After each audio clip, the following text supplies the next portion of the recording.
What's going on, everybody? Welcome into another episode of the Crypto Logic podcast, man. As you guys can see, we got DANTE DeFi on the show. We've been introducing him lately, but now he's just part of the show, man. So, hey, DANTE DeFi, what's cracking, man? How you doing, brother? What's up? You guys already know John. Every day of the week.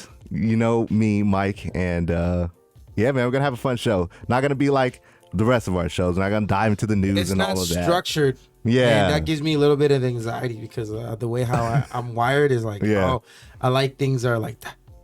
But it's not, all right, it's fine though. I mean, it's funny because it's ironic because I be ranting and I'm like, whoa, but then it's like, pick one. You want to be like that or you want to be structured or free balling it, as they say, huh? Free balling? Free balling, man. Free balling. Let's go. Free balling. Free balling.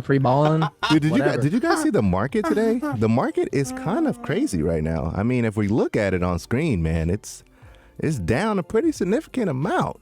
I love it. It's like I love how the nature is giving us these flash sales. Well, yeah, I mean, you guys heard about the infrastructure bill passing, right? Yeah, I haven't yet to look into that yet. Yeah, so I mean, I think that is a huge contributor to what's going on because they didn't change the verbiage, as you guys know. The broker thing? Yeah, a lot of people were freaking out, though. Yeah, we were talking about it, right? It's like, so there's the idea that, like the astrology thing with like the full moons, everybody is buying, like always buys in the idea that at a full moon is when we have like local tops in the markets. That's like the narrative. Yeah. And so that paired with like the infrastructure bill, and the news of the infrastructure bill, it's like on the same day, to me is a little fishy, man. Yeah, not a coincidence, I don't know what huh? y'all think. Yeah, very fishy. It's crazy, but low key though, man.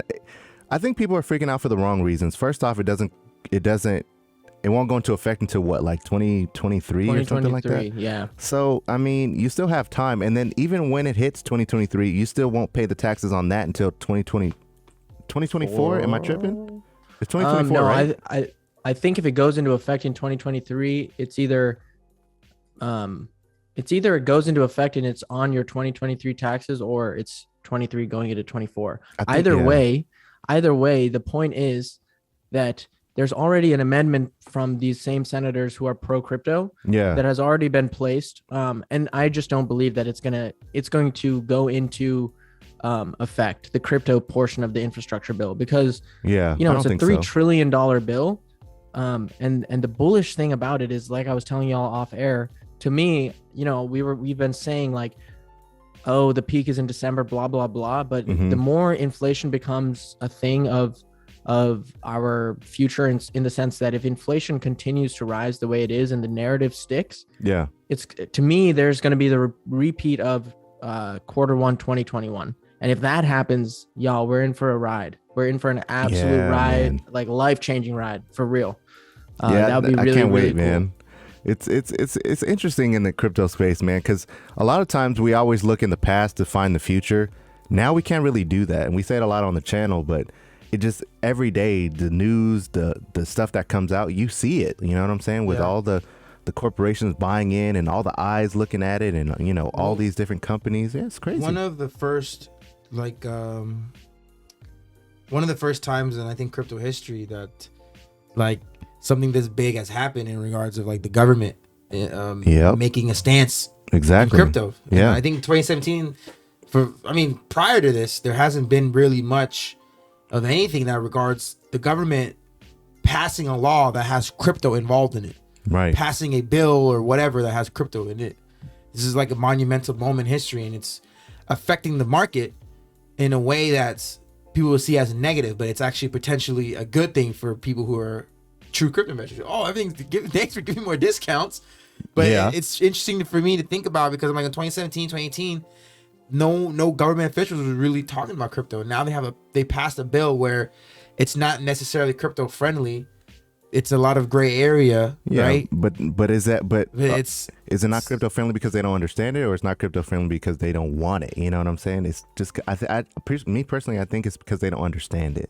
Well, they don't understand it. Yeah. And the fact that what I'm saying is like this is uncharted territory. This is like we don't know what's the outcome of this.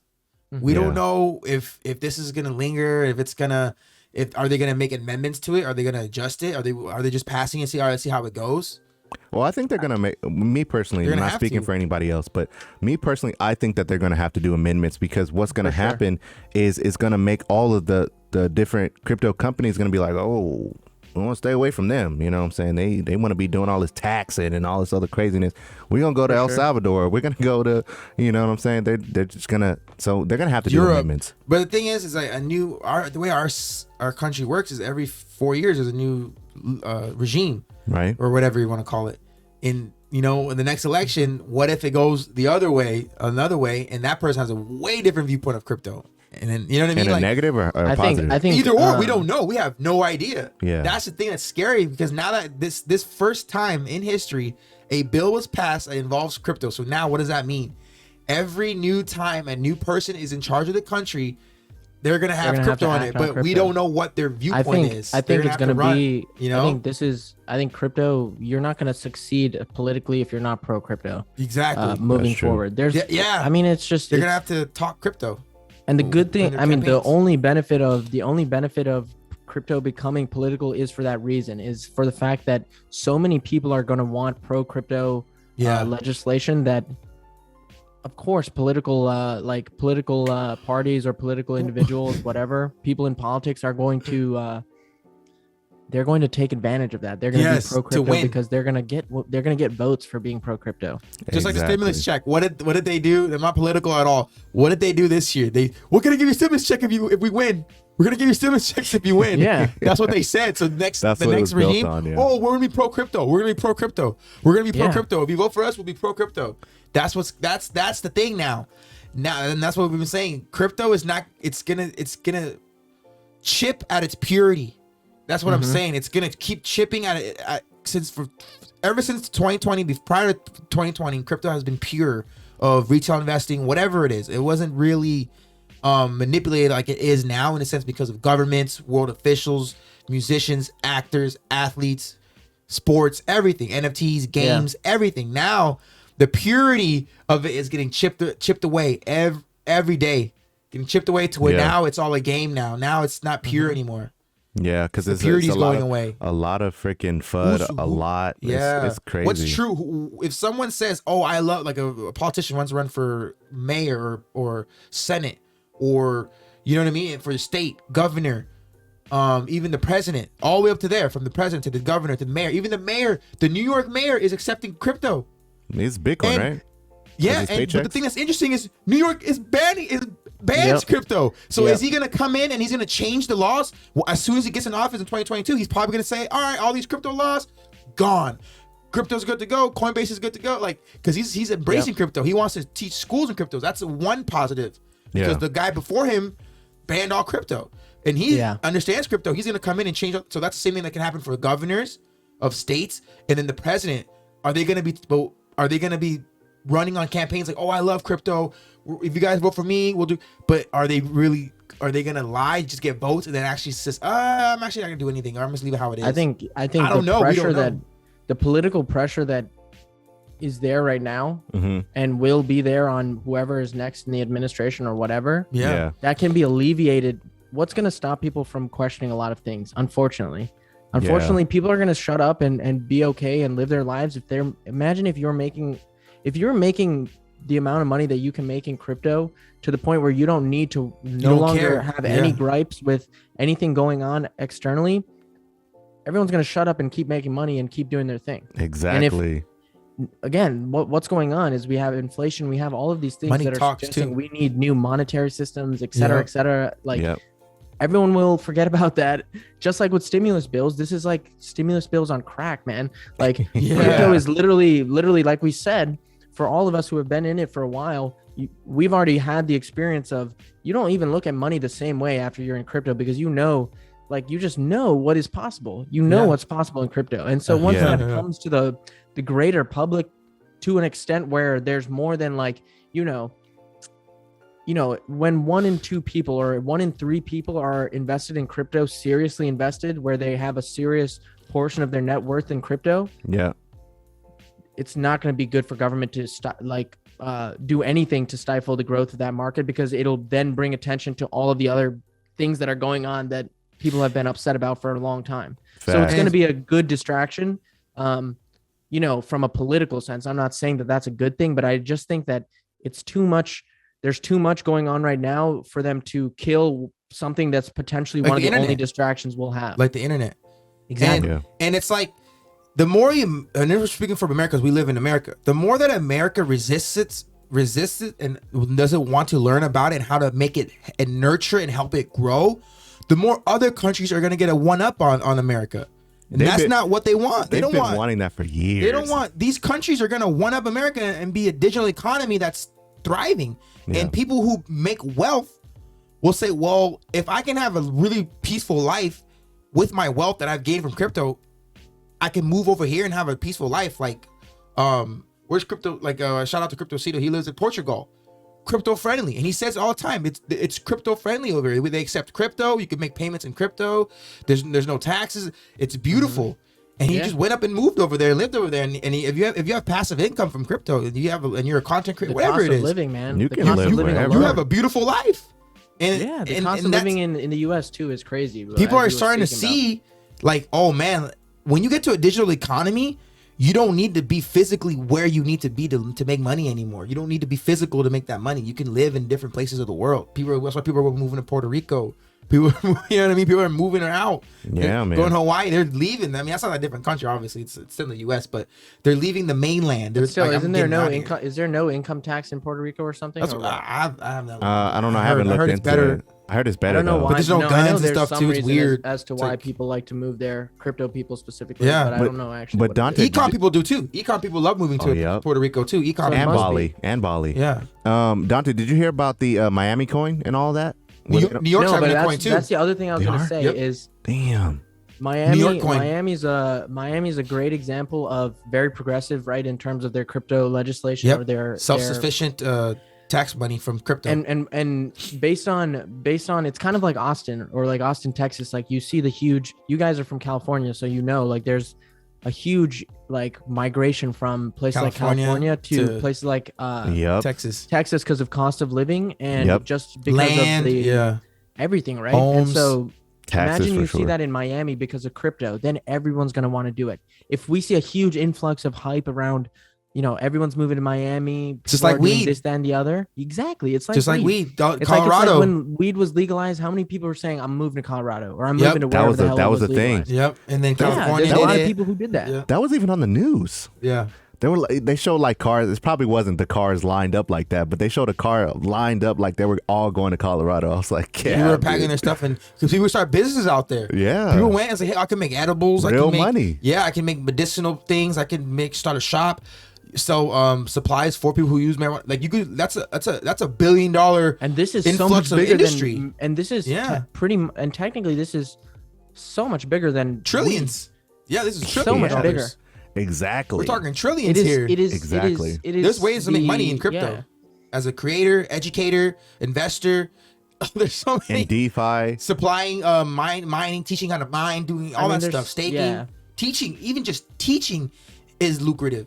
And that's another industry of people getting jobs, new jobs, and then they're gonna figure out how to make. Just like when the tech industry blew up, if you know how to code, if you know how to build a website, if you know how to do things like that, we want you. Please come over and help us out.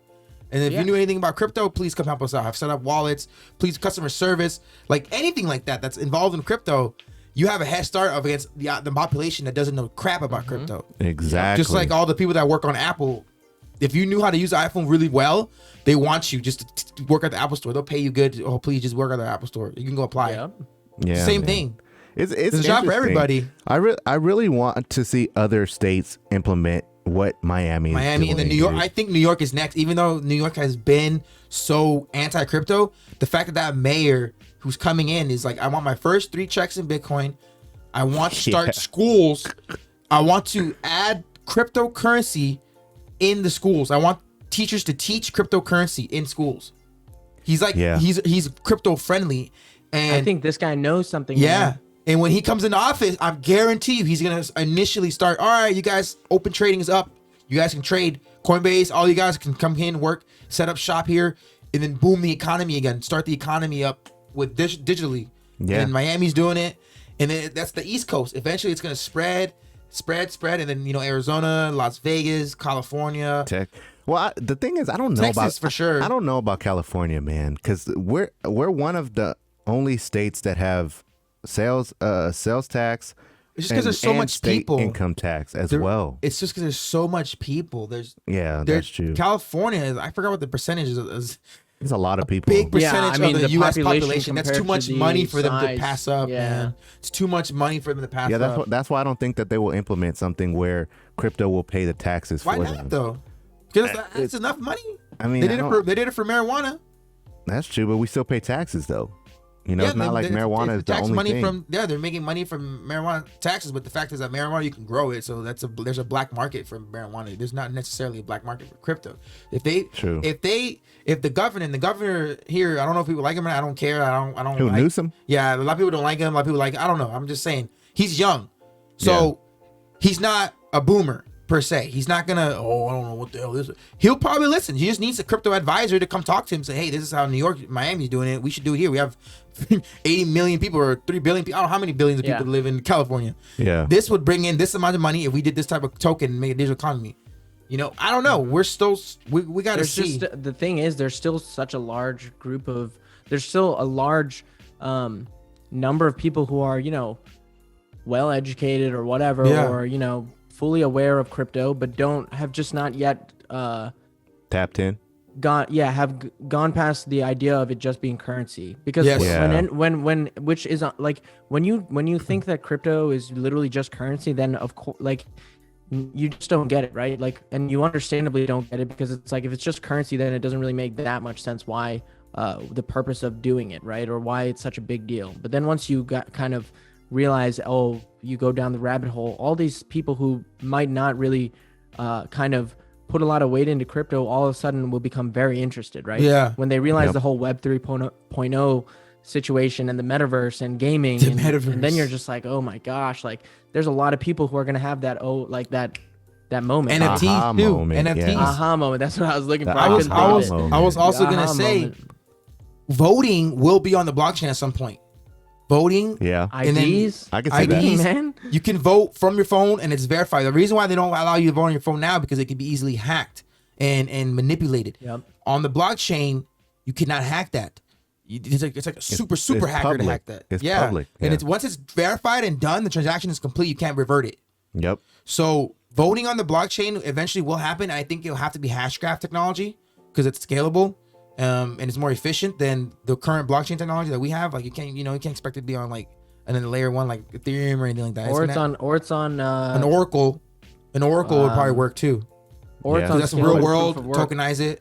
Like what, Chainlink or something? Yeah. Yeah. It has to be an Oracle or a Hashgraph technology or a combination of the two. Did you guys hear about the they're trying to put like CCWs, you know, like the concealed carry. They're trying to get your guns on NFTs as NFTs. Ooh, so you'll be like the registered owner of that gun in specific, and it'll be your serial number, and it will be connected to the blockchain.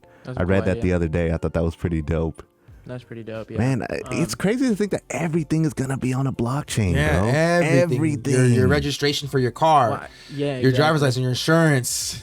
Whether it's a blockchain necessarily, or some derivative that they create of a blockchain. You know what I mean? Like, they could. There's still obviously the chance. I mean, there's the very real, chance of something being created, kind of like Hashgraph, right? Where it's DLT, it's distributed ledger technology, but it's not necessarily a blockchain. Like someone will figure out something better. But I guess the point, like, also I'm realizing, like, if there was something so much better, and I guess Hashgraph is supposed to be that, it would have already been like, people would be like, there would be some kind of prototype, right? Yeah. It's just so complex, to make anything, like, to the point where, it's probably going to be blockchain with all these different layers added to it, right? But it's just crazy to think. What do you like? I think we'll have a full digital wallet where your digital wallet will have your money, we'll have your identification, we'll have your health records, we'll have your tax records, we'll have everything you need on the digital wallet. And then when you apply for your driver's license and you get your license, and remember we said in the metaverse, you can get your driver's license in the metaverse, but your license will get sent to you in your digital wallet, and you have a digital license. You don't even need the physical one anymore. Everything will just be digital. No purpose. There just will be no purpose to have physical items versions anymore. of any of this stuff. And it's verified. Here's my license. This is silly. verified on the blockchain. Has a here's my health records. Here's my insurance. Here's my registration. Yeah, and it's also the blockchain is also a much. I mean, unfortunately, the other concern is like privacy for a government entity. That's why China's, trying to get on top of it as soon as like they're already on top of it, because they know if they get on top of it and they kind of silo the blockchain technology in China, they can basically create their own social credit system. They can have a completely transparent infrastructure where they can do whatever they want, right? And know what anybody's doing, that's what we don't want, but it's like that's the capability of what we have. Yeah, man. And how the government chooses to use that, who knows? But it's like they obviously will find the value in it, in my opinion. The thing about crypto that I find interesting, man, especially even going back to when I first got in, I only thought crypto was buying and selling, or buying and holding. That's what it's been for the past 10 years. I didn't know anything about passive income. I didn't know anything about DeFi. I didn't know anything about NFTs. I didn't know anything about any of this stuff, man. And I ran across this tweet I want to showcase to you guys, and it's basically talking about advice. Shout out to the DANTE DeFi, what I'm saying? Yeah, shout out to you, Dante. Open their eyes. But he's giving advice on the beginners in DeFi, and a lot of beginners follow our channel. They listen to us on the podcast, and we kind of want to cater to you guys and get you kind of understanding what DeFi is, so you can kind of dabble into it a little bit. Decentralized finance. Yep. So he said advice for beginners in DeFi. So it's obviously more steps than this, but this will kind of get you started. So first things first, you got to set up your Metamask with different networks. So you got Ethereum, you got Avalanche, you got Phantom, I think.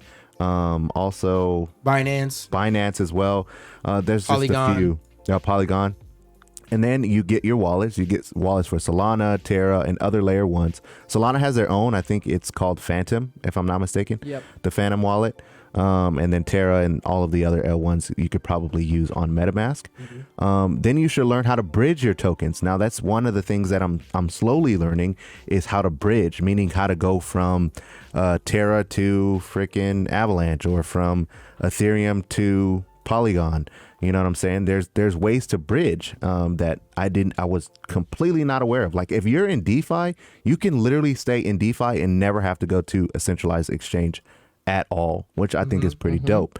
The next thing he suggests is to buy a hardware wallet, whether that's a Ledger or a Trezor. I don't have. I have a Ledger. I have a Ledger Nano X. I haven't set it up yet though, just because I don't even know why I haven't set it up, man. I just feel like I got kind of overwhelmed when I started looking at the buttons and clicking it and all that stuff. It just seemed kind of like, but now with everything getting hacked and, John, of course, you guys know that John got hacked and all of that. Be careful of third-party wallets that are attached to, and like MetaMask is, Trust wallet. This is the thing. I got hacked through Trust Wallet too. You cannot get hacked on the blockchain. You can only get hacked through your wallet in Web 2.0, which is like your passwords being compromised, or you attaching your MetaMask to a third-party application that is compromised. And so Trust Wallet, like that's what happened to you, John. Like that's, I would not be putting. I wouldn't connect my MetaMask to Trust Wallet or anything. That's what I don't want to go on a rant, but that's what I messed up in Trust Wallet. I didn't have my app transaction verification on, so where that setting allows you to verify every transaction before it's made on Trust Wallet. I didn't have that set up. And I'm apparently maybe back earlier in the day, I entered in my keys or something on a website. I left it connected, something to where they were able to just get access to my Trust Wallet. I must have fell for some type of wallet thing where it's like, oh, put in your keys or put in your code to log in. And my my Ethereum mainnet was connected to the Trust Wallet. And that's when you told me, and I was on the phone with you, and I said, bro, I've got notifications. Could you tell me what happened? And I was like, I got notifications from Trust Wallet. And you're like, you wouldn't have gotten notification from Trust Wallet if it was done through MetaMask. No.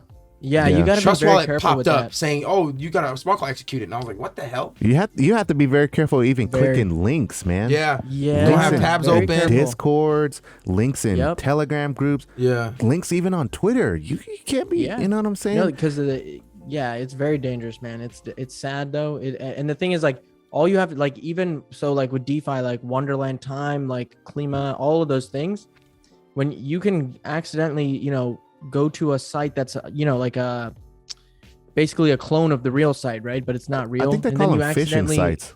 exactly phishing site, and you accidentally allow that site to connect to your MetaMask, and they can literally drain your account. I'm pretty sure. They but can like, drain your account. of course, you just have to be conscious of the fact that like where you're going and what you're doing with your MetaMask activated is you have to be just on top of it. Well, once John actually got hacked and he started really looking into it, he told me, because at first I would just leave my MetaMask unlocked. I would just be just looking at stuff, going to YouTube, going to this, going to that, and all these different websites have access to your wallet extensions. Yeah, you know what I'm saying? So it's like, dude, if you're going to be on the some tip that one guy gave me, he was like, if you're going to be on the like scrolling through the internet, don't use the same browser that you have your MetaMask on. Like if you're going to be going to YouTube and Google and this and that, go ahead and use a different browser for that.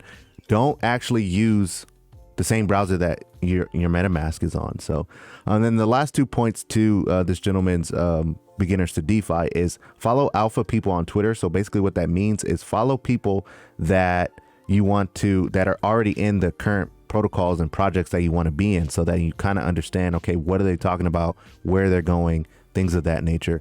And then the last thing he states is play around with different protocols. Now, to the point of playing around with different protocols, and John can kind of attest to this, you have to be very mindful of where you're attaching your wallet to. If it's a fork of something, just make sure that it's legit, guys. And if it turns out to be a scam, or it turns out to be some type of rug or something like that, at least when you go into your MetaMask, you can disconnect from that site. So now you're no longer connected. Then once you lock it, you should be good to go. You know what I'm saying? It's unfortunate that, they will have access to it at that time. But I mean, if you disconnect the site and then you lock your wallet, and you theoretically should be good to go. We really want to highlight more of the protection of not getting scammed and rugged and things of that nature with your wallets, man, because I think it's a topic that a lot of people don't talk about, and it happens literally every day. I mean, John made a TikTok, bro, went viral with so many different people like, bro, I lost 20,000, I lost 50,000, I lost 100,000. I'm like, dude, this literally happens every day and you don't even hear about it. That's the crazy part. It's literally like the wild, wild west over here. Yeah. In crypto. Yeah. I mean, I don't mean to bring FUD, guys. I apologize if that sounds like FUD, but I mean, if nobody brings up the topics, how do we change it? You know what I'm saying? How do we get to a place where we're like, okay, this is what it is. How do we safeguard ourselves? We have to have these conversations, Yeah, I think it's just early. You just know it's early because people are still, it's not by their own fault, just ignorant, because we've never had what's going on right now is new to everybody. So we're not truly understanding the risks with certain things. But at the same time, for me, it's like the MetaMask stuff. It's like, again, it's like you shouldn't be afraid. You should just be aware. It's not about being scared, because really, again, the good news is like the only way people are going to get into your MetaMask is if they're able to get access to your wallet seed while phrases. It's connected, or your seed phrases. So it's like you can stay on top of that stuff to the point where MetaMask is pretty secure. And even I saw a tweet the other day saying like, for a lot of people, it's better for them to just keep their crypto on a centralized exchange than to take it off into a ledger or anything. And I agree, because I keep crypto on centralized exchanges more than I told you. I don't have a hardware wallet. One, because in the case that I needed to sell out very quickly, I don't want it to be on a hardware wallet, and I also make moves a lot, so it's like I don't want it to be in a place where I have to keep going back to kind of take it out. But also the fact is, at least in the US, especially if you're on a US regulated exchange, you're protected. $200,000 or something. It's I can't remember what the law is, but it's for stocks as well. You are protected by that. You are protected by if something happens to the exchange. So all you'll have to do is make sure that you're not compromising your username, password, two-factor authentication, and any way that you can increase the security of you getting into Coinbase or whatever it is that you use. Yeah. Make it as secure as possible and know that, all right, if I did lose this crypto because Coinbase was compromised or Gemini or one of the, like I said, if you're in the US, a US regulated exchange, know that you're protected by that. Whereas if MetaMask, you know, they can't help you. Trust wallet is blah, blah, blah. They can't help you. You're screwed. But people don't like keeping crypto on centralized exchanges because they don't want to pay the taxes. Exactly. Which to me is still like, I still don't get why, you know, crypto, just pay your taxes. In my opinion, just pay your tax. If you're that worried about it, or if you're gonna end up losing your crypto rather than just keeping it on a centralized exchange so that you pay taxes, why would you risk that? Yeah, that doesn't really make sense to risk it. But I mean, like, so on centralized exchanges, you do have two-factor authentication. So that definitely helps you out there. But for like hot wallets, as they call them, like Metamask and Trust Wallet and things of that nature, I don't think there's two-factor authentication for that. No, there's not. I think there might be a workaround, but I've heard that they don't have two-factor authentication because you hold your own bank. Trust Wallet? Yeah, Trust Wallet and Metamask. Metamask there is. There's two-factor? Not two-factor. There's a PIN. So you have, like, if you have Face ID or you have a PIN, whatever, like, you have to log in with the PIN to do stuff.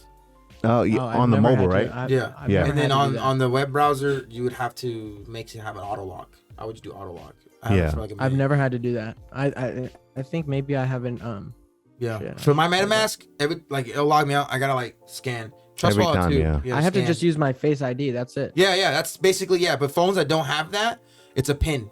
Yeah, for like Android, it might be a PIN. But you know, there's a setting in MetaMask where it locks immediately. Yeah. Like you don't have to wait for a minute Mine's or on anything. immediate. Mine's on immediate. It's so just every time I immediate. close the app or I move to a different app and I go back, it'll make me log back in again. Yeah. But exactly. I just use Face ID. But if you don't have Face ID, it's a PIN, or if you have the finger touch ID of an older phone, it's the finger touch ID. Did you guys know that if you use the browser inside of MetaMask on any type of different website that has to connect to your wallet, it automatically connects to your wallet, and it will stay connected if you don't exit out the tab? Oh, that's not creepy. I gotta exit out these tabs, bro. I'm literally doing this as we speak, bro. You have to go to your MetaMask if you use that browser. And if you go to any type of like decentralized finance or some website, you have to connect your wallet, exit out of those things because your wallet will stay connected to it. And then you'll be wondering like, what the heck?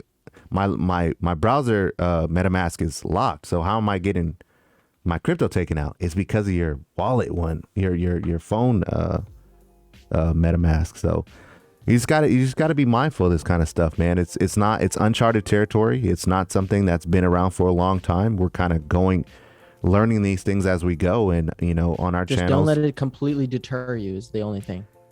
Yeah, exactly. You shouldn't be completely deterred based on the risk. There's always going to be risk, but the risks are, inevitable. Yeah. Thanks. Yeah, I seen this tweet. For the biscuit. I seen this tweet. Risk it for no risk it, no biscuit. I don't even know if I can find it. Hold on, let me see if I can find it. But it was a tweet. No money, no honey. Oh, here it is. This is the tweet I want to show you guys. So new investors during a dip, so a time like this, they'll be freaking out, panicking, running around like there's fire on them. But veteran crypto investors doing a dip, we're just like, just chilling, man. We're just chilling inside of it, part man. of the ride. Yeah. It's crazy, man. If you really are wanting to get into crypto, these are the type of roller coasters that you can expect to have. But I feel like Dante said it best. Once you get the mindset of when it's red, you buy more, and it doesn't phase you at the point to where it's like, oh, my bag is down. I feel like you're invincible, dude. You've made it. Yep. You have all the infinity stones. It's the fear of, dude. It's literally the most important lesson I think, or one of the most important lessons that I've told y'all about in that I've learned this year. Yeah. Is literally the fear of losing money is what stops you from making money. Yep. As soon as you completely lose fear of making money, and for me, what needed to happen was to lose money in order to be like, wow, I don't actually like. Because like I said this in the video yesterday, and I know these guys, follow the same kind of mentality. It's like the rich is not in your back pocket. It's rich is is the knowledge and the experience and the lessons learned.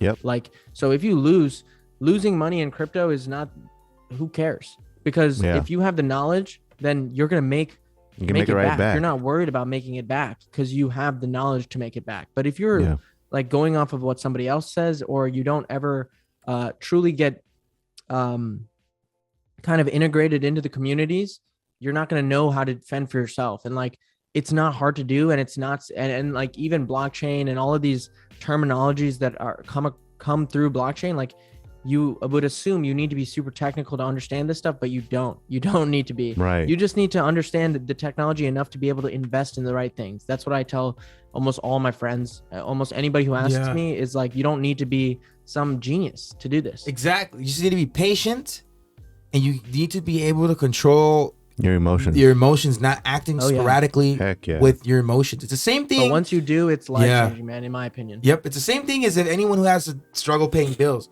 They get sporadic. They sell things that they like, I'm never gonna sell this thing. Then they sell it to make the money to pay their bill. Like, if you stay calm and you master your emotions, you don't stress about your bills. You make a call to the company. Those things like that, like, helps you in crypto, because a lot of people freak out. Like, oh, I need to make money. They get desperate. They sell something or they do something. Same thing as crypto. So you see it tanking, you sell. You're like, oh, I'm cutting my losses. Like, you know what I mean? Like, you stay calm. It's the same way that you have the FOMO on the way up. When you bought in at the top and then saw it crash, and now you're freaking out about the crash, the same thing that made you buy the top is what's going to help make you sell the bottom, Yeah. You want to invert. Yeah. You want to try and inverse that however much you can. That's why I'm like a big proponent of like listening to other people, in the sense of like, if somebody tells you like, oh, bro, get into this crypto because it's going to blow up. And then, it's rising at that point, you buy the top and then it tanks and you freak out. It's like, okay, but did you do your own research before you bought the top? You know what I'm saying? Because if you did do your research, you don't care that it tanked. You know what I'm saying? Because at that point, you're like, all right, I'm already in. I'm good. I'll just dollar cost average down to bring my average down. And then once it goes back up, I'm already in the green. You know what I'm saying? And I feel like a lot of people, especially newer investors, even the people that caught the SHIB boom, all those people don't understand what SHIB is, what it does, that it's a meme, that it's, it doesn't have utility as of right now. And they're just basically buying it off of someone else's understanding. And then when it tanks, they're like, oh, they're trying to search the internet to figure out, what do I do? Are we selling? Are we holding? Like, what are we doing? So that's like one of those things where like, I don't really like to tell people like, oh yeah, bro, like they ask me a question about like certain crypto, and I'll be like, hey man, here's the information on it. I'm in it or whatever, but this is the information on it. I don't like to tell them like, oh yeah, man, go ahead, get in, go ahead. Yeah, go ahead. Because then when there's a problem, and if it dips 20%, then they're going to be asking me a whole bunch of questions. Like, I'm supposed to know like what's really going on. You know what I mean? Yeah. I just kind of hate dealing with that. Yeah. Does anyone else feel like that? I feel like I don't know. Maybe I feel like I'm the only one. But do you guys have a problem with that? I'm the only one. John? Do you have a problem with that, John? When people ask you a question about it and then they don't do their research and then they have to ask you 50,000 questions? I was telling you guys, like, most questions, like, it's at this point, it's like, I think we're all going in the direction of, we want everyone to, again, be self-sustainable in the sense that, like, we want everyone to be able to make decisions for themselves, because that for us, that was such a big deal. Like, being able to make our own decisions has helped us so much. So obviously we want the same thing for everybody else. And so I literally will, I made a video, 20-minute long video, where most of it was literally like saying exactly how I found something and how I basically find all the cryptos I have now. And like, the question at the end of it is like, there's people who are asking me, oh, is it a good time to get in now, or should I wait for a dip, or this, that, and the other? And it's like, you just missed the whole point of the video. The whole point of the video was, you don't need to rely on anybody or ask anybody those questions, because you'll be able to do this yourself, so that you don't need to know if it's a good time or not, because you'll know that you're early. You'll know that this is not because, oh, it's already on YouTube, because if it's already on YouTube, that means there's already people who are invested in it, talking about it. No matter how early somebody puts it on YouTube, that still means that there's people there. And again, you don't have to be. The thing is, people also think you need to be absolutely the first. If it pumped at all, oh, I can't be in it. It's like, I literally have a comment like, on the last video, it's talking about, I'll read it out right now. And it's one that I'm not even going to respond to, because it's like, I don't want to perpetuate it and create a conversation from it. It's like, Yeah. oh, you know, Stack OS, for example, you're talking about it at 30 cents when it was at 3 cents a month ago, which I said in the video. But the point is, just like Cardano, when it pumped from whatever to whatever, there's so much more room for that thing to go if it's gonna do what it's supposed to do. That it's like, are you gonna complain about getting into Cardano at $1 or 80 cents? No, you would take $1. Yeah, exactly. Take that. The interesting is you mentioned Cardano on the show before you made your video about it. And it was like a week before. You just threw it out there and you're like, dude, this is protocol I really like, Cardano. And I'm probably gonna, and you were saying I'm probably making a video. And that was probably when Cardano was like a couple bucks. And then by the time you made that video, it was $6. And that's when I bought in at $6. And then look where it went. $28. Right. And I've always made that mistake. I've always made the mistake of not always made that mistake, but because of that fear again, Qredo too. Credo. So many people in the comments saying, yo, this has already gone. I was in at 80 cents. Like you now, like, why are you like people really pissed at me about like $8. And I'm like, no, listen, this thing is sitting at $4. This could be $100 based on just the amount of hype that's in this space right now with a $33 million circulating supply. This could go to triple digits, but you're thinking about such a small, like such a short term view of things. You're looking at, oh, I didn't get to flip this 10x, so I'm not going to take the 6x that's coming right now or the next 10x. I don't want to wait 3 months for the 10x. I wanted to get in so that it 10x'd in 2 weeks. You're going to lose every time. That's like a lot of the quant investors and VXV investors. They bought in so high that they're so like angry at where the price is at because they're so impatient about it. Not why is quant not at $1,000 yet? Why is VXV not at $100 yet? Because they bought in so high, while the people that bought VXV at $1, $3, $6, $5, quant, the buyers that bought it at $10 last year, $70, $60, $40, $50, even $100.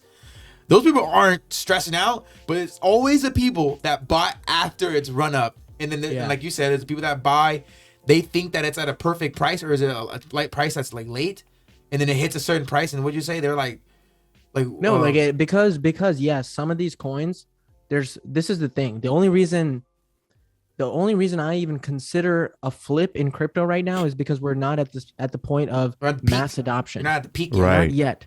Right. When that point comes, I'm not selling any of the things I'm in. I'm holding them because I know that they're the true version of digital property. And you're just doing this right now until we're just building up. We're building, and then you're gonna be boom, and then you're good foundation, and then everything underneath the mass adoption to boost your foundation up realistically, for people in our age range, I would say people who are not trying to, retire in the next 5 years. For the people who are not trying to retire in the next 5 years, you could just find, if you have done your research, you could probably just hold. There's so many projects out there that you just hold. And who cares if you miss the top of this bull run? You'll make more eventually. You'll make so much more eventually just from holding. So you could just decide like, I'm going to buy HBAR. I'm going to buy XRP. I'm going to buy QUANT. Any of the ones that we are pretty confident on. Cardano, the blue chips, Solana. The ones we know are not going anywhere. You could buy those. And for the next 2 years, maybe, and hold it. And just hold it. Well. Just hold it. Just hold it. All those, the top 10. Buy everything in the top 10. It should be 15, I'd say. Maybe top, except minus Doge and Sheep. Minus Doge and Sheep. USDT though, I think USDT can break all-time high. And USDT can break all-time high in a couple of years, I think. Yeah, man, 100%. USDT will make either that or it literally gets rugged. Yeah. Damn. You can go one way or the other. Well, did you hear about No, that's USDC. But USDC, they're building the Japanese yen. Yeah, they're helping build a Japanese digital dollar. USDC Circle. So that's pretty dope. It's crazy, right? Yeah, wow, that's what we talked about yesterday. Because I'm a big UST guy. I'm a big UST guy. From Luna, from Terra. Yeah, I'm surprised that that's a massive partnership if they really are, because Terra, my kind of feeling of Terra was that they have a good outreach in Asia. So if they're not doing the Japanese, but I feel like they already have a version of it. They must have they have a version of it, but I guess it's not the official Japanese yen currency. The Japanese yen. They have the yen though, I'm pretty sure. Yeah, man. And the more I'm into crypto, the more my eyes open and and I start to see things that I never noticed in the real world, like how people on Fridays, they wait in their 9 to 5s, which is not like a slight to them, but like they wait in their 9 to 5s just to get to Friday so that they can spend all the money that they made on Friday going out. And then they get reimbursed with their paycheck, and then they do it again. And they do it again. And I'm like, dude, what? And then you're going to be complaining when everybody else is like happy, chilling on the Bahamas, and then be like, oh, how did they get there? Oh, it must have been daddy's money. It must have been luck. Must have won the lottery. It's like, dude, I've been putting in work for years. Yeah. While you were sitting there playing bull crap. Dude, the thing is, man, like, I've come to the realization that the hardest part of that reality is that you have to sacrifice, in the tradition, I'm 23. So like people my age would consider me sacrificing a lot to be doing what I'm doing right now, because, you're not going out every weekend. I work weekends. I work the weekends. I work the weekends so that I have these days off. So that I can do what I'm doing. Exactly. And so I work during the weekends where I don't go out. And before that, I didn't go out anyway. I would do the opposite. I'd be working, in sort of like whatever you want to call it, your passions or your side hustles. Like I've always been that way. Yeah, dude. And so you always see, once you've done that, and it's again, like you're out of the culture scape. You've escaped what everybody considers the only reality that we have. And now it's just about like, oh, where do we want to go from here? We have crypto. Crypto is like literally, it's the best. Like, I'm so grateful for crypto because it's it can change. Like, I just can't be thankful enough, like it does change opportunity we have. Like, it's insane. It'll change the way you look at fiat money, the way you look like at investing, obviously, the way you look at saving, the way that you look at emotion of highs and lows. The way it teaches you so much about yourself, because when you lose, when you get rugged, when you sell at the bottom and then you see that was a mistake, or this is the big one that I think a lot of crypto investors, any crypto investor has probably done this in their history, is getting impatient on a project, buying it at a good price, and then selling it because they're like, oh, this one's not doing well, and then buying something that someone else is talking about, and then they buy on that one, and that one tanks, and then the one that they sold out of rises up, and then they can't get back in the price that they initially got in, and they miss out on what they originally just held in the first place. I feel like a lot of people have been through that, and that's like one of the worst feelings in the world. It's like, but you learn your lesson, you right? give up, don't make the same mistake twice. It's so much easier said than done, but I'm telling you, we're nothing special. I have to say this in every video now, because like, I don't want anyone to ever look at any of us as, oh, these guys gurus or things that we can't. Yeah. Dude, like, it's literally like, seriously, bro, we're normal people. We're not Elon Musk. We didn't design an electric car. We're not building spaceships. We didn't design. And Elon Musk, no offense to Elon Musk, Elon Musk is also just a regular fucking dude. He just applied himself. Sorry, I just cursed. I'm sorry. He just applied himself. No, you're fine. I've been cursing too. You're fine, man. He just applied himself. Yeah. 100%. We're not, and that's how I look at, and this is how we're going to talk about other people. Man, he was focused on something. Yeah. And he knew what he wanted. Mission. And he didn't waste his time doing the 9 to 5. Yep. And think about all these really high level successful crypto people now. You could probably throw Andrew, what is his name? Pompeo on there. I think Bitboy Crypto. Yeah. Those guys. They just knew what we knew now. A little bit more probably back then. That's it. Yep. That's literally it. That's literally it. It wasn't like they designed, they created Instagram. Whoa, look what I just created. Or they didn't create Microsoft. They didn't do anything, or like Steve Jobs made the iPhone. They didn't do that. They just applied themselves. What we're talking about now, they probably did it with them amongst themselves back in 2016, 2017, and bought Bitcoin. Yep. I have a question for you guys, actually. Go ahead. After Mike has something to add. Do you have something to add? No, go ahead. So I've been contemplating this the last couple of weeks, sort of, or like in my head. It's like, okay, crypto's life changing, crypto's all this, that, and the other. But in my head, there's still in the back of my head, it's like, well, like the bull run's gonna end, and then I'm gonna have to sell out, and then what happens next after that? I guess it's like, I have now started considering the fact that, I personally think that if you got in 2021, or in Q1 of 2021, you came at the best time, because I think that from here on out, I don't think there's gonna be, if you got into the right things, you're gonna be able to ride the wave. You're gonna have some good foundations. You're gonna have some foundations to build off of. Exactly. So my question to you is like, I haven't considered this yet, but I think this is now my reality. Is like, realistically, like our professions can be cultivated around crypto from here on out, because crypto is always going to be as, like, I'm assuming that crypto is just going to disappear because the bull run might not be as parabolic, but realistically we can be doing what we're doing. Right. And this is like, for at least for me, I guess, like I consider it, because like I just got out of college. Now I'm, my career trajectory is, I want it to be in crypto. I want it to be, doing whatever I want, really. So it's like, for us and for other people who are in now, do you feel like we can say we've committed to this, and now we basically are gonna, live off of this for as long as we want, Yeah, I think so. I mean, for me personally, like, man, this is our profession type thing. Yeah, I mean, for me personally, like when I got into crypto, I tippy-toed into it, and then later on, I found the full value of it, and I started to, do it every day. And then me and John decided, hey, we're in this crypto thing, we really enjoy it. Why not have this conversation with? We were gonna do a movie channel. World? We were gonna talk about movies. Yep, we were gonna do a movie channel before, and we were like, why not talk about crypto? There's people out there that want to learn how we're learning as we're learning it. And that's how our channel started. Exactly. And, that's how I started too. Exactly that. Yeah, that's how it started.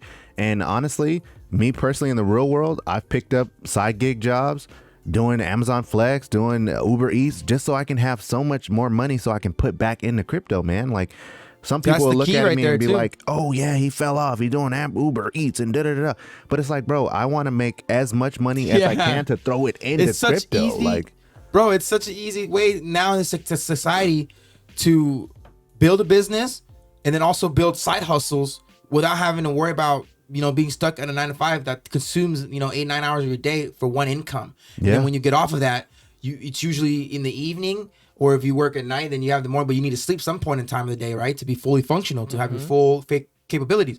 It's so hard, but when you have your own business and you have a side hustle, you can control the amount of money you're bringing in, and control and have discipline how much you want to invest in the crypto. Your potential is unlimited. Unlimited. You're not stuck to a salary. You're exactly. not stuck to, I can only make this much in this period of time. Right. And it's like, and I think crypto is here to stay long term. And this is like, I don't mind doing this for the next, however long it goes. And I don't mind at all. This is the dream, man. This is no. I'm gonna say. I guess it sounds wrong, but like, I am grateful to be able to, if I'm able to do this, and it allows me to, and I'm able to live my life comfortably, and be able to do this, and then be able to, obviously, when I have children, pass it on to my children, the knowledge to my children, and then the legacy will, then they know, and then from then send forth, and the generation trail will keep going as crypto evolves, and they'll be fine. Long after I'm gone, they'll be ready to take on the next part of innovation. You know what I mean? Have you guys thought about, like, how like way back in the day, how people were like mining gold and things of that nature, and then that's how they created generational wealth, and then year after year, different generations would create wealth. Theoretically, we're gonna be that now. You know what's interesting is the people that were with the most. I think wealthy, this opportunity is so much bigger too, which is awesome.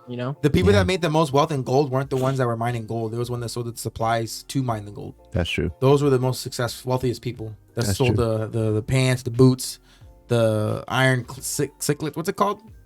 The little hack thing. Yeah, pickaxe. Spickle, right? Pickaxe, whatever it is. Yeah, I don't know what the miners, called. The flashlights. Tomahawk? Yeah. No, not a tomahawk. No, that's the Call tools, of Duty, bro.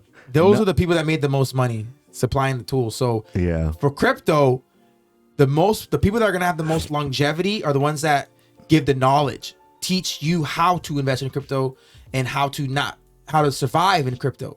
I think that's the tools.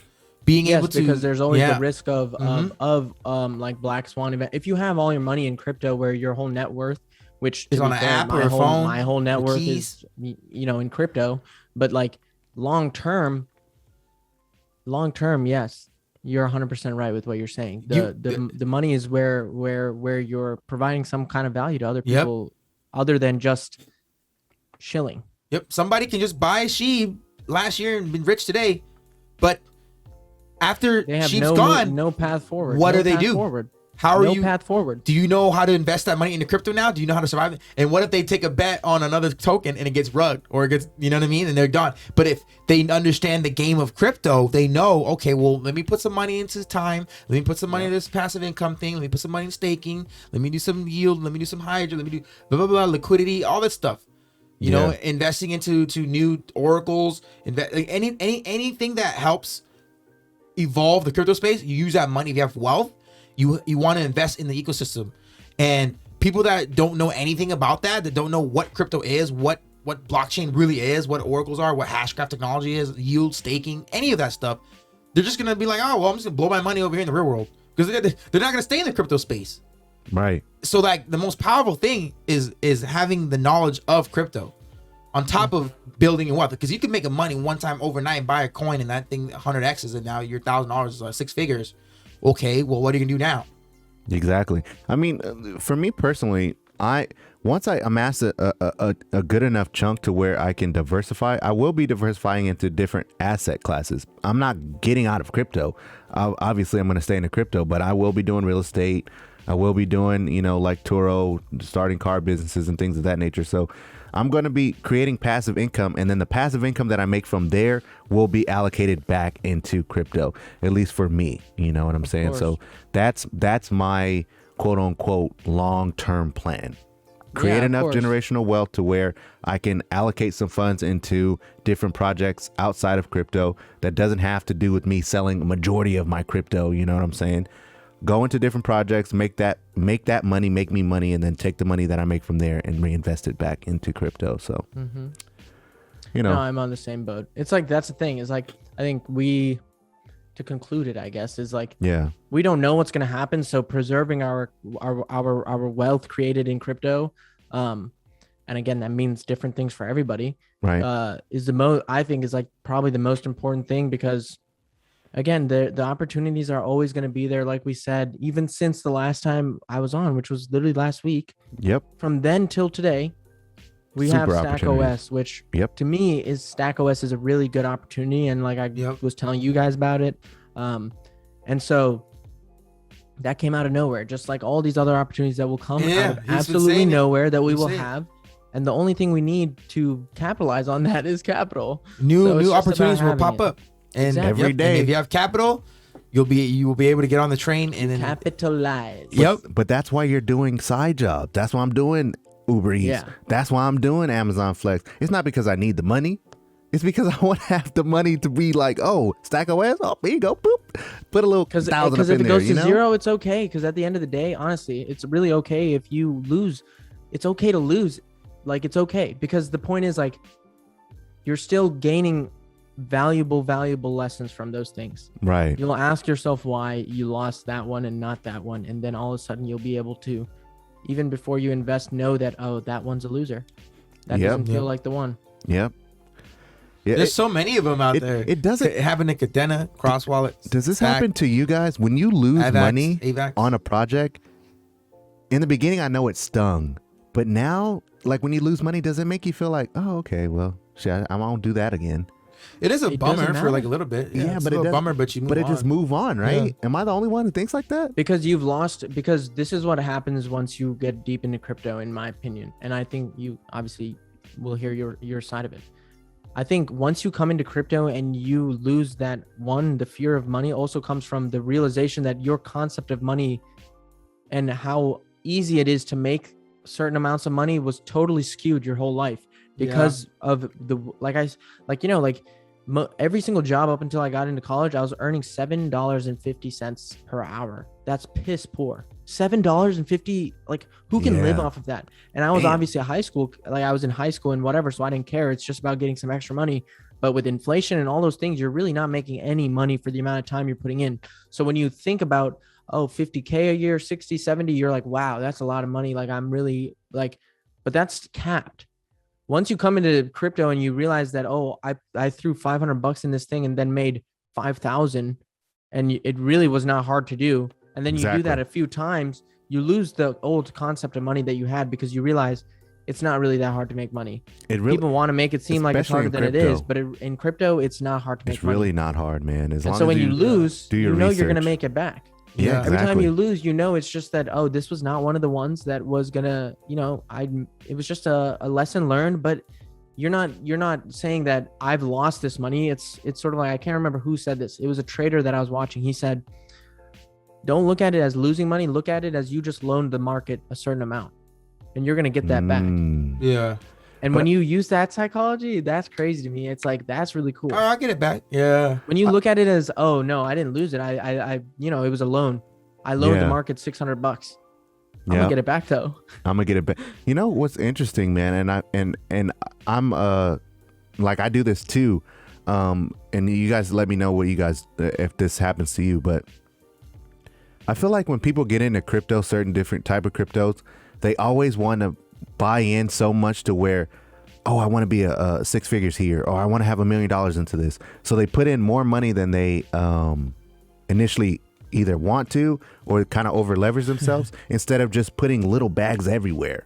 Like instead of putting $10,000 into Cardano, though, if you had the money, you could. But imagine you only had 1,000 in your bank account. You're gonna put 150 in a Cardano, and that 150 turns into 300 when it goes up.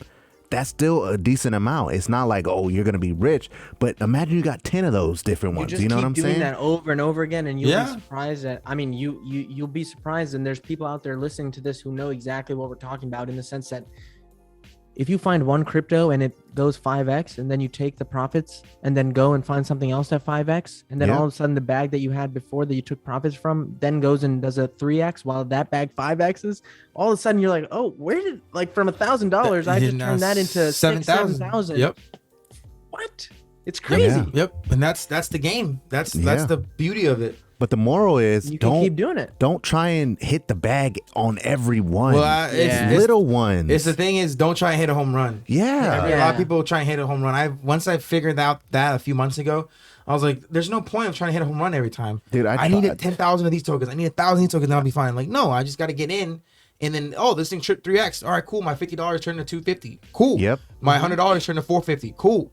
You know, and that's been happening time and time again ever since I consolidated. That's a big lesson. It works. That's a huge lesson, man. Big lesson. Dude, I dealt with it a lot. I was like, man, if I'm going to get into this, like, I remember when John told me, he was like, bro, buy Ethereum.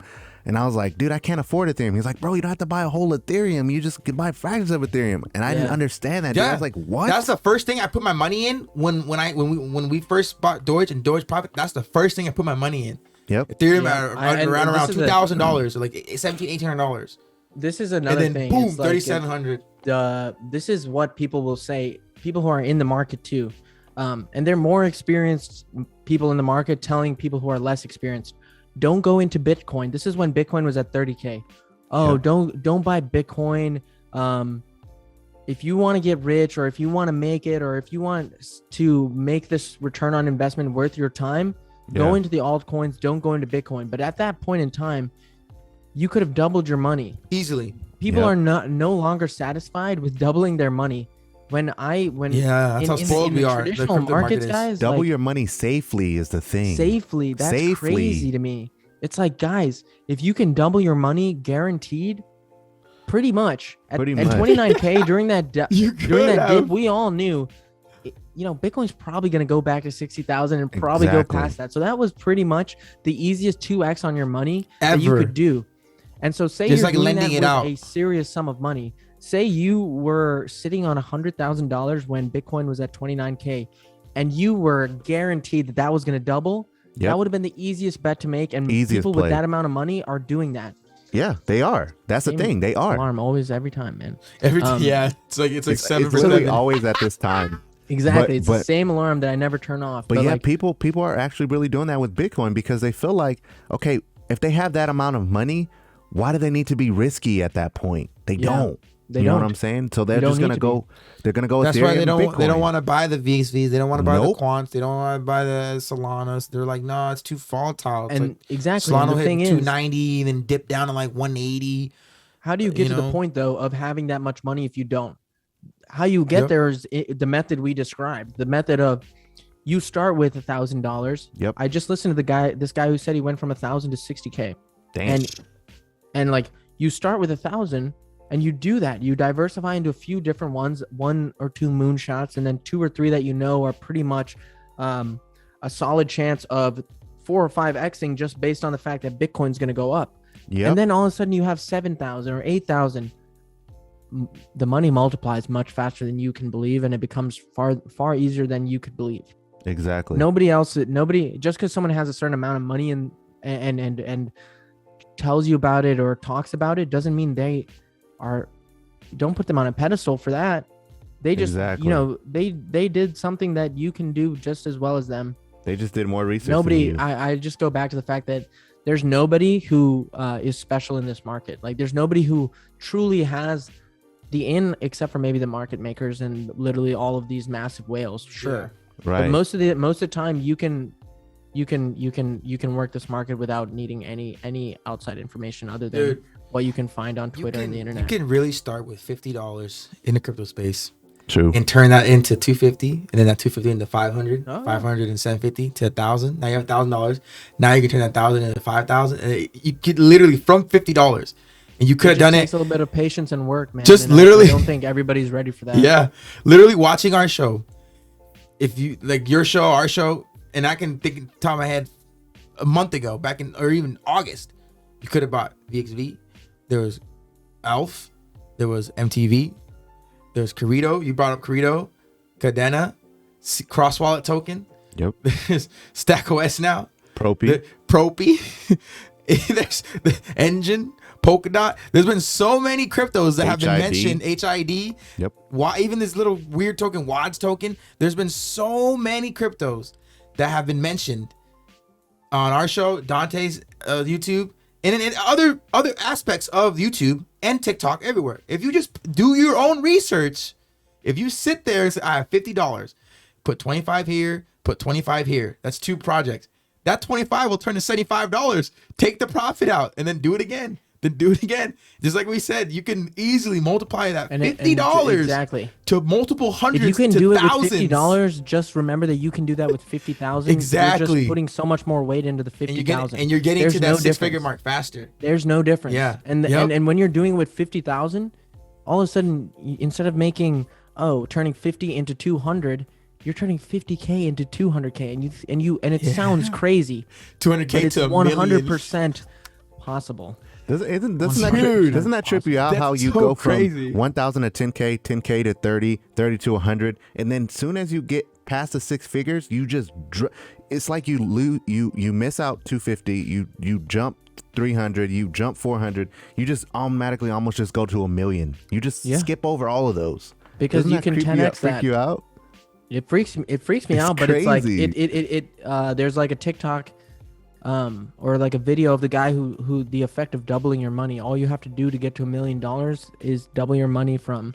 He does from 10 to whatever, and he keeps doing it.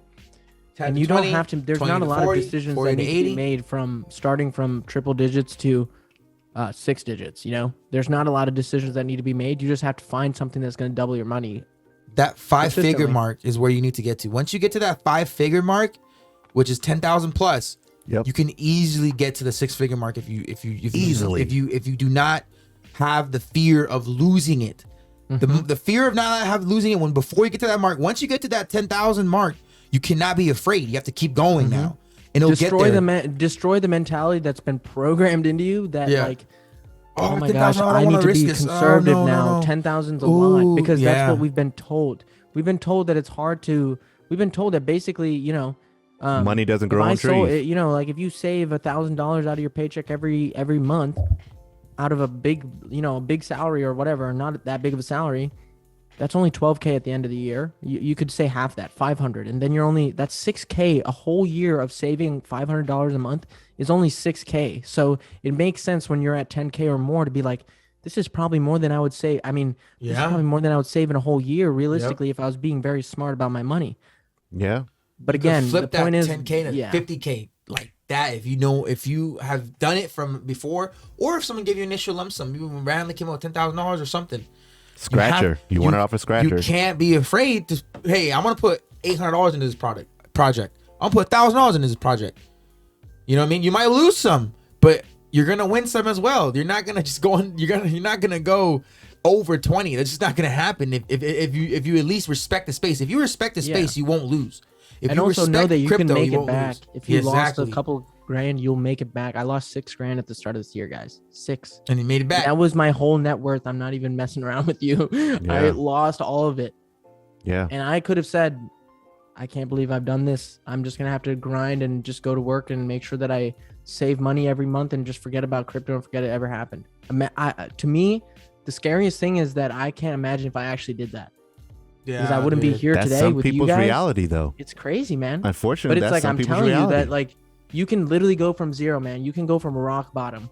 I don't care what people say, what limiting beliefs people will throw in your head. I'm telling you the truth. This is the truth of me. This is the truth of these guys. You know what's 100%. Also interesting is how like for years or like I'd say since the beginning of this year, how many people that every time they talk about crypto, if I had just invested in the Bitcoin in 2017, if I had just invested in the Bitcoin in 2020, if I had just invested in Bitcoin in 2019, 2018, or you just invest now and just exactly. What I was gonna say is, if only you just invested in Cardano 2 months ago. If only you just invested. It's always people also now act it's months ago instead of 5 years ago. Stop. Like people still literally I don't want to say people. say I that. say humans. We like yeah. we're all like we are all subject to the human condition. So it's like everything that I'm observing in other people are things that are also true about me at one point or another. It's just that we are able to become aware of it and not fall prisoner to those kinds of exactly victim to the kind of survival mindset that we have 10 years ago. Like, exactly. It's like everybody's saying like, like when they think that they would have invested in something like at the very bottom when nobody knew about it. They were like, you don't need to do that anymore. About it when it was nothing before it 100x. You had to be able to be willing to risk it when no one was talking about it. It was a totally different story when you knew about it and no one was talking about it. Now that it's 100x and you're like, wow, why didn't I when I knew about it, why didn't I invest? You have to be able to see the opportunity and be like, I'm okay with this not turning out the way I expected it's supposed to in my mind. Yeah. You're supposed like the risk has to be sort of just like you don't care about the risk. It's whatever. Yeah. Isn't it crazy how we've changed how like before all this year, just think about take out this year, how so many people were always saying, man, all like 5 years ago, if I just put $1 in Bitcoin, right? And then now we're looking all over the place. Man, if you had just invested in this 2 weeks ago, if you had just invested in this last month, if you had just invested in this in the summertime, the same gains you would have probably, not exactly the same as Bitcoin, but you would have, it could have made enough money to do some damage to yourself, like positive damage. Yeah. All of us are the same in that way. Yeah. And it's like, just today there'll be a token that will 10x next week. Exactly. Bro, the thing I've said it before, next week. I've said it in the past couple of episodes, there's opportunities everywhere, guys. There's not, just because we don't talk about it doesn't mean that there's not an opportunity there. We're not gonna be tuned into everything either. Exactly. Neither will you. We're just one person, 2-3 people. Like, dude, there's thousands and thousands of different crypto projects. 14,000 now. It's crazy. When we first started the show, roughly, I think there was like 11,000. Something like that. We started noticing it when we changed our show up around summertime. It was like 11,000. Now there's 14,000 cryptos. Bro. And it doesn't take. You don't need to be in the crypto space. What we've been here for what? We haven't even been in crypto for a year, man. Not even a year. For a year. It doesn't take years to get. We're in a space that nobody knows where it's going. So you don't need to be in this space for years. When people say, oh, I was in crypto in 2016. And everyone's like, oh, well, he's been here since 2016. It's a completely different story than when we were in 2016. What we are, the present moment right now is not the same as what happened in 2016. Mm-hmm. Exactly. You know it from, you can listen to a couple podcasts back, a couple weeks ago when I said, and we were talking about exit strategies. And I was saying like, oh, in December, I'm selling 90%, blah, blah, blah. That came from all these people from 2017 talking about how don't be fooled by the market cycles. Don't be fooled by the euphoria of the market. Like this thing is going to crash 95% in December. Everything else suggests that that's not going to happen. But just because these people who have had experience from a market cycle that is not the same as the one we're going through. Yep. I'm buying into that idea. But the point is like, we all know for a fact that the cycle and the situation in the world right now is completely different to the point where crypto is literally a solution to so many different things that how are we going to just say that for 3 or 4 years this thing's going to disappear, guys? I don't believe that for 1 minute. I mean, even back then though, in 2016, 2017, crypto was still a hedge against inflation, but though inflation wasn't as crazy as it is now, but crypto is even more so better as a hedge against inflation because, they're printing money, like they're about to print $3 trillion more dollars. Yeah, you just have to look at the newer so we have the generations past what the boomer generation is, right? Yeah. And all of the generations now coming into college or coming out of college that have money. Yep. Where are they all putting their money? Where are they? They're looking at what is the future. They're not looking at 10% return potentially after a year. They're looking at 10% in 2 minutes. The new internet is here. The new internet is here. I can make money literally just playing this game. I can literally watch this video and make $10. They're investing in that stuff. They're not investing in the S&P. Maybe they are a little bit, but people aren't going to be waiting around for that. Well, yeah, I mean, it depends on the scope of if you're open-minded, I feel like you will lean more towards crypto. If you're more of a traditional finance type person, I think you would go S&P route, And it's not to say that you shouldn't have any things of that nature. It's not to say that you shouldn't have any, but are you I just don't believe that people are going to ignore the opportunity that is here now in crypto forever. People aren't. It's impossible. Now look at all of the things that are going on. Regardless of market cycles, regardless of good news or bad news to manipulate sentiment, everything is still going in the direction of this is going to be very, very big. I feel like with us being in crypto, we see it like that, but I feel like someone who's oblivious, doesn't know, lives a regular lifestyle, they have no idea about crypto, bro. They're starting to see. It's still currency to people. It's still a replacement for the dollar for people. Well, they don't see the Web 3.0 even that. They don't even think that it's a replacement for the dollar. They just think it's speculative. It is all speculative, but they just think it's fake. It's not real. It's blah, blah, blah. Mm-hmm. And they're only recently starting to see, crypto.com with Matt. I think it's Matt Damon who did the what is the freaking commercial? Sorry. He did the commercial with crypto.com. They're slowly starting to see crypto everywhere. This crypto did this. Crypto did that. But they don't really know about crypto. And then the people, say 2025 comes and crypto goes crazy, then everybody amasses a whole bunch of wealth. The people that didn't look at crypto, they're going to be still doing and saying the same things like, money doesn't grow on trees. You can't make $1 million out of nothing. I think it's Tesla. You see, I went to business school. So there are people, a lot of people in finance, obviously. And I remember Tesla. I was very big on Tesla back in the day when it was very new. It was 2016. I want to say 2016 through 2017, 18. I was very big on Tesla because when you look, it's just like crypto, honestly. When you look at Tesla as just a car company, you're literally understanding the proof of concept of what Tesla actually is. Right. Tesla is a sustainable energy company, meaning it is going to be part of one of the biggest and most important industries of our time, of our existence, in the world, because we need sustainable energy to move forward as a species. So your valuation, I should say, of Tesla should be based on that marker, not based on, how valuable is this electric car company. It's the same thing with crypto. It's like everybody's evaluating crypto based on, how valuable is it to be able to exchange these speculative currencies and meme coins?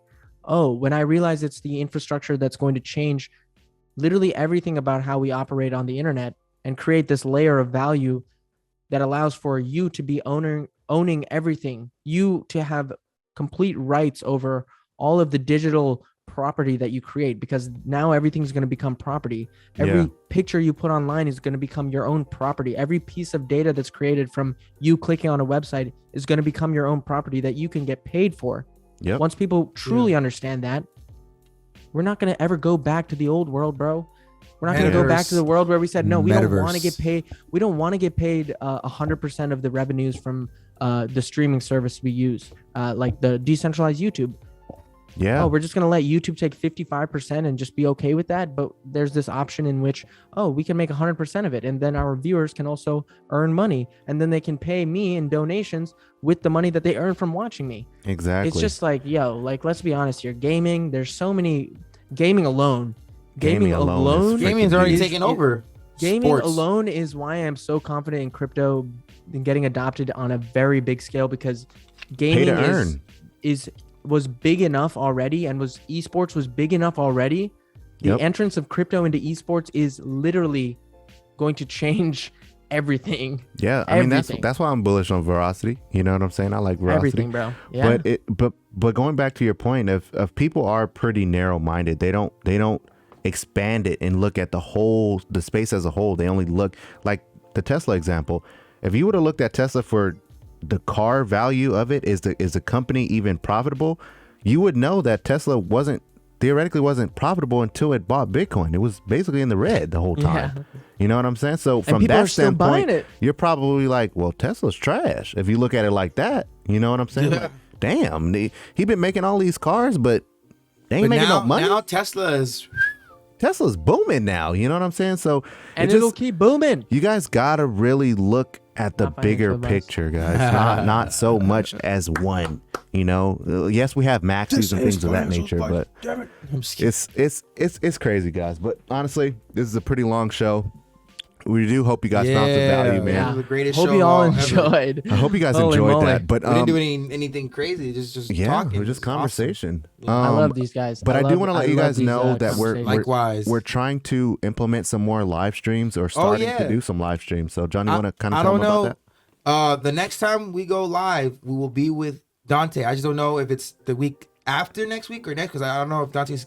You're gonna be out of town, right? We gotta look at his schedule. I might be traveling, so he might be out of town. So there may or may not be an episode with Dante next week. But the next episode with Dante, whether it's next week or after, will be a live show. Yes. So we will premiere it as a live show. Yeah, live on air with mistakes.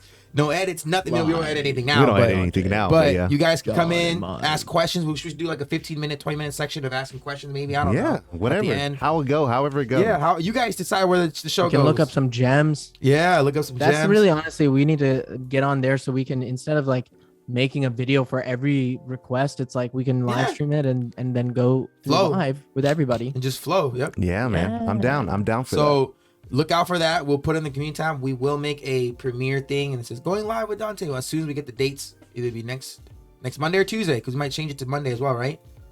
We might. Yeah. So we'll let you guys know. We'll keep you guys updated on that. Yeah, man. Follow Dante on Twitter at Yobo Hills. Follow him on TikTok. Nah, he don't got no TikTok. I'm gonna have to get my TikTok game. Tell him get his TikTok game. We gotta get him on TikTok. Yeah, man. Dante on TikTok. Follow Dante everywhere, man. Subscribe to his channel. And you know, if you want to tap in with us, man, we'd really join the Discord, man. Join the Discord. Follow us on all social media. Subscribe to the channel. Like the video, because I know you found some value, man. We talked a whole bunch about a whole bunch of stuff.